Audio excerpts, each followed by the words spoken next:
In this 6-minute video, I'll be unboxing the Juki MO654DE, which I purchased on Amazon in October 2019.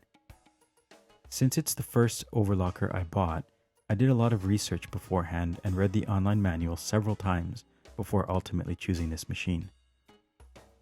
After I take everything out of the box, I'll get it threaded and test it out on some scrap fabric.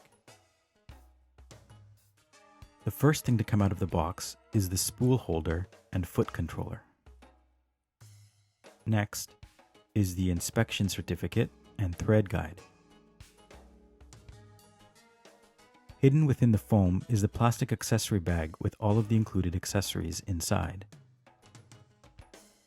The machine comes with a needle threader, 4 spool caps, small and large screwdrivers, tweezers, 2 thread nets, a cleaning brush which has a handy needle inserter on the opposite end,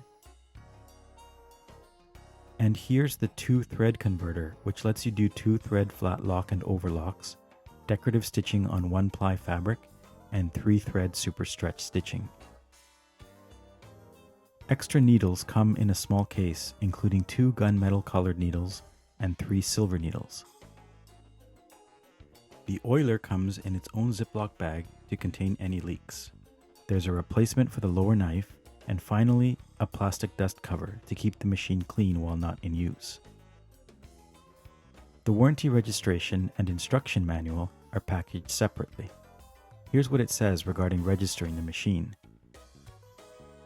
The limited warranty may be void unless the registration form of Juki America Inc., attached here too, is completed and returned to Juki America within 90 days of the date of purchase. The downloadable instruction manual online is black and white and looks like a scan of a photocopy. The included printed manual, on the other hand, uses color in the illustrations that make it much easier to follow and unambiguous. With all of that stuff out of the box, the machine comes out easily, but it was a lot heavier and sturdier than I was expecting. The base of the machine has strong suction cup feet to prevent it from vibrating or moving around while sewing. They work exceptionally well at making sure it stays put, even when you don't necessarily want it to.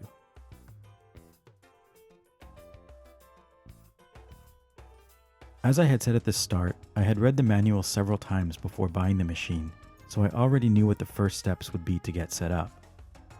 I was expecting to assemble the thread stand first, but the image in the manual made it look like the spool holder would just glide in. I didn't expect I'd have to use a lot of force to get it in. On the right side of the machine is the differential feed, stitch length, and hand wheel. Below that is the power socket and a 2-way switch to power the machine with or without light. The presser foot pressure is adjustable, and the machine comes threaded with a small test sample that was sewn on the machine. The thread guide goes on the support rod with the arrow pointing to the front of the machine. Opening the front compartments is straightforward and easy.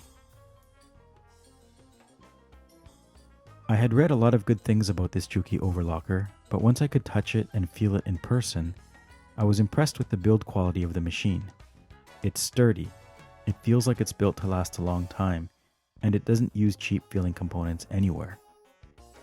There's also a convenient color-coded threading diagram inside the looper cover. To test the machine, I had several different scraps of fabric ready, including some woven cotton and a cheap muslin that I wanted to use to test multiple layers. Given that this was my first serger, I wanted to use 4 different colors of thread so that I could better understand how the stitches are formed and so that I could experiment with the thread tensions to see their effect. It's worth noting that the diagram inside the looper cover explicitly tells you the correct order for threading the machine. Start with the upper looper dial on the bottom left, then the lower looper, and continue in a counterclockwise direction. Since it came already threaded though, it was quicker to just knot the threads and pull them through.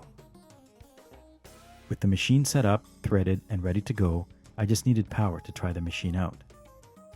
I'm going to try sewing a thread chain, test some light fabric, and then see how the machine does with thick layers. Let's have a look. Thread chain or no thread chain?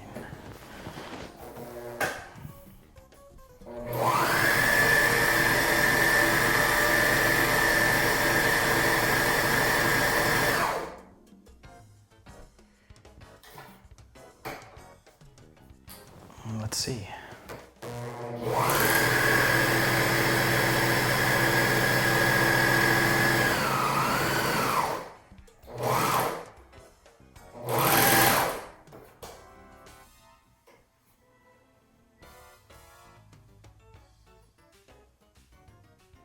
Yeah, it looks good.